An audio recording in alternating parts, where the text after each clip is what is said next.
Thanks, guys. I doubt any of the folks here need an introduction, but we'll do it anyway. We'll have them introduce themselves. Matt, you want to start? I'm Matt Murphy. I manage the iFund for Kleiner Perkins. We announced that we doubled it from $200 million back in February. We have 14 companies so far. I'm Gaurav with Sequoia Capital. I work with a large number of mobile and wireless companies. Rich Wong, Accel Partners, work with companies like GetJar and Amazon. Okay, thanks, guys. So before coming to this, I had the luxury to pull a lot of our developers and ask them what questions they'd like to ask of these gentlemen. So I've got a lot of colorful ones. I'll leave to the end. But I'll start with, I guess, from a big picture perspective, probably Gaurav. I'll start with you. You're sitting in the middle, so it's an easy target. So the big question is, are we in a bubble? An app bubble? No, I think, and who knows, but around Sequoia, the view is that it's entirely possible we're going to see a world with much larger number of apps than we have today. We've talked about numbers like 1 million or 5 million within the foreseeable future on a variety of platforms, ranging from the 10-foot experience to small screens as well as tablets. And of course, what gets lost often here is the apps on Facebook and other social platforms. So we're not in a bubble yet? No, I think it's a long ways from that. It's a very, very early innings.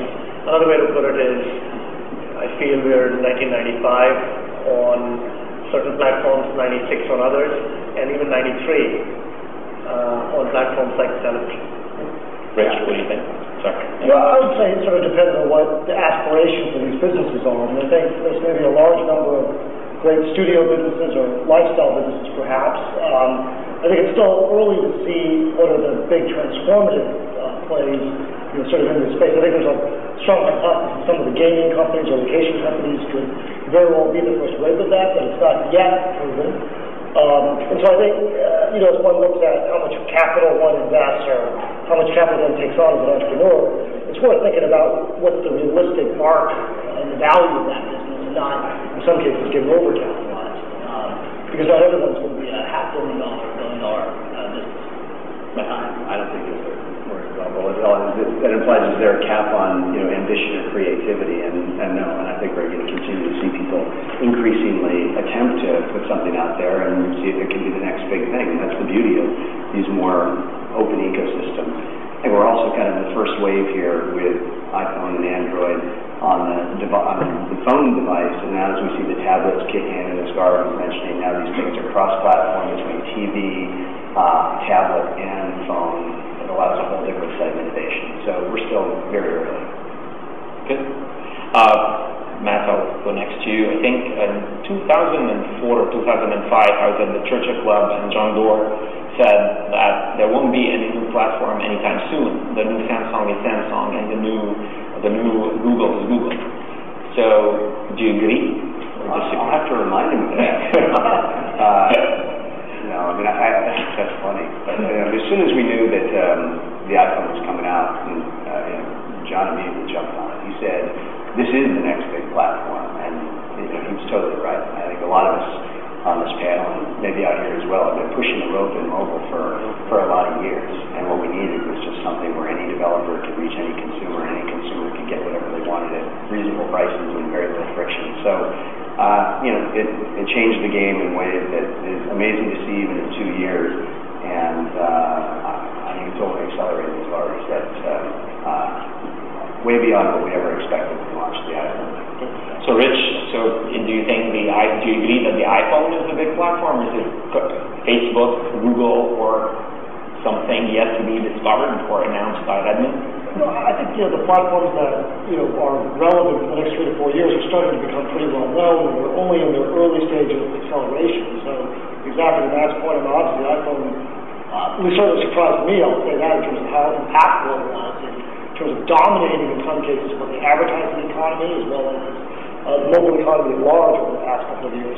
But I mean, obviously, I think Android is in its infancy right now, and it's accelerating rapidly. It will have all the normal things that you can poke at: fragmentation issues, security, payment ecosystem. But I think those challenges will be solved, and frankly, some of those ideas will be good companies in of themselves.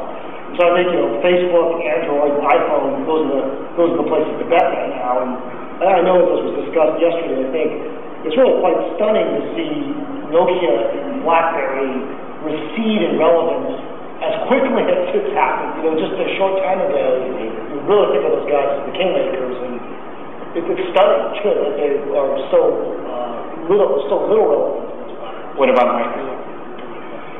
I think that's going to be interesting to watch. I think they're pouring like $400 million of developer marketing and marketing dollars into the platform, and honestly, it feels later to me than they should have been.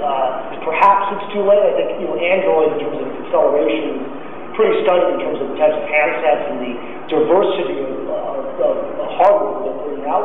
So perhaps that makes it a very, very tough slog for Windows. That's a different answer from the one you gave on television. Yeah, that's true. Yeah. You are on television, by the way. You are on television now, right? In a minute, you will.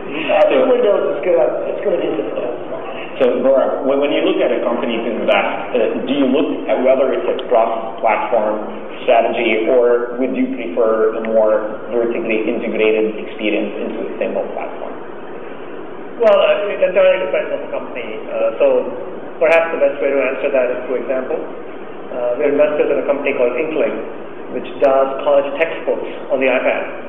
And it's not the traditional rendering that you would expect where, you scan every page and you put it onto the iPad platform. It's a from-scratch custom development where the content of the textbook is truly translated into a much fancier experience. So an anatomy textbook, you can spin the heart, for example, right? Now, something like that is extremely platform-specific. And then there are other things that we're investors in, like Dropbox, that have a slightly different experience on all the different platforms they're on, from Mac OS to Windows to Android to iPhone and iPad. All of those experiences are slightly different, but it's the same. They're trying to tailor it to what the user expects from that particular platform. So it just depends on what you're trying to do. What about you, Matt? Well, I think, if you're a mobile developer, then, you're probably thinking, where's the volume, which right now is iPhone and Android. And around these tablets, everyone's kind of saying, okay, well, how big are these going to be, and does my application have relevance there? But what we're seeing now is just mainly, for the most part, people who develop mobile applications put them on the iPad and using it as a larger screen. But I think we haven't seen enough of the innovation of what the power of the inherent device is. So one of the things is that you really need to say, what's the experience that I'm trying to deliver on this type of device? And there'll be some differences between, say, an Android phone and an iPhone, but a massive difference between those and a tablet. And I think that was what Garg was alluding to. We have that big screen and it can rotate a heart, or those kind of things. Or even in games, with what Zynga's done on Farmville on the Facebook versus on the mobile device and soon on the iPad, there's just a lot of differences. So to maximize your revenue potential and be most competitive, you really need to think platform specific, mainly between tablet and phone, a little bit of nuance between, say, different phone devices, Android and iPhone. I could just add a point. I think so I totally agree on the importance of the heterogeneity. I think one thing that struck me when using the iPad, but honestly, it's sort of an obvious realization in retrospect, but it's like how powerful the mobile web is from a bookmarking perspective. And then, to me, the fact that you have the bookmark as an icon on the home screen, in many ways, to me, it behaves very similarly to how I might otherwise use otherwise define as an application. So I think, we tend to, those of us that live in this mobile ghetto, tend to talk a lot about sort of the specific device ties, the lower level integrations, the lower level API sets, and how you want to have a very specific client for a very specific phone. But I always come back to thinking of how powerful just a raw website, a mobile website still is, if it is discovered in the right way, like I think the iPad has done a very nice job. So let me follow up with a question to you, Rich. So, we're seeing from our developers that if they develop an app, they think of the iPhone and the Android as an experience, and they think of the iPad of a different experience. So kind of like the lean forward or the lean back experience. So do you see a distinction between a developer that is going to develop what is a typical mobile app targeting the fast-moving individual, or different from a developer that's looking at kind of the living room experience on the iPad, or assumed to be Yeah, I think you do have, at least, I think it's so early, it's hard to say exactly how it's going to shape up. I think, to back to a point that Garg made a moment ago, I think it just totally depends on what specific services you're trying to deliver. So, for example, if you are wanting to deliver business applications or enterprise services, as much as nobody in Silicon Valley wants to talk about Windows Mobile very much, it's still a somewhat relevant part of the ecosystem. I think Android's going to become an increasingly relevant part of the ecosystem. So I think, frankly, I'd focus on those platforms before something like an iPad.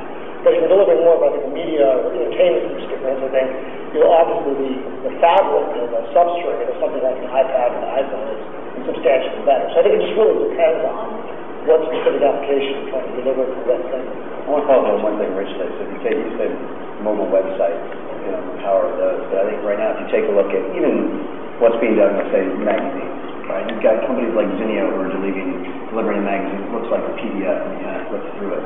And then you've got the Time magazine, what they created, which Apple's advertising on the iPad right now, totally interactive.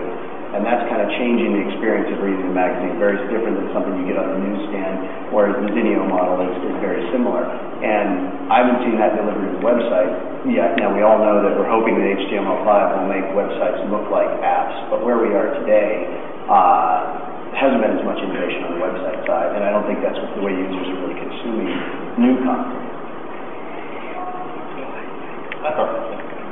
Well, on the enterprise side, to add a little bit to what Rich said and perhaps push back a little,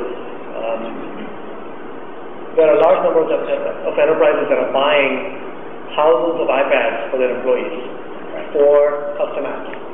And it's not just in the obvious places like logistics. It's really been surprising. And I have no idea what kind of apps are being developed. It's a little early, but I do feel there will be perhaps not as much of a visible explosion like on the consumer side, but I think it will be fairly relevant. You guys invested in airstrips, yeah, right. Or a lot of field workers, insurance agents are going to be walking around with iPads out in the field. When you go to Hertz in the future, it's going to be an iPad versus, that old symbol thing. A lot of potential. Yeah, a lot of my companies sold, I can't remember the name of the customer, but the company was buying 10,000 iPads for their employees. It was completely a white-collar type of application. So, Richard, question to you. You've done, you've been in mobile for a while, and very good success. Is there a shift in investing in what I would call platform services like ad networks or services to developers versus investment in specific content like social games or lifestyle, media, entertainment, news? Any shift you see, or you're still looking at a broad picture? I wouldn't say that there's a dramatic shift, and I think, the theory of the case, right, is oftentimes if you can find some platform that becomes the center of an ecosystem, it both becomes strategic over time, and that in theory should be a perhaps more valuable business than just something that's a vertical use case. Oftentimes there's many counterexamples that prove the contrary to that. So I think we all search for those, as well as we all search for the booyahs of the world and the others that are the quote hot app as well. So I think the honest truth is, at least I'll speak for myself, but I just try to search for more things that I really think are going to work in mobile. And I think the honest truth is that there's still a lot of minefields and fragmentation challenges. So that list is a very short list every calendar year. And you sort through all these different conferences and events, and just probably less than 3 to 5 companies I think could really be interesting and big. And then I just do my best to try to beat these guys to the first base to meet those companies. So, but I wouldn't say this is dramatic.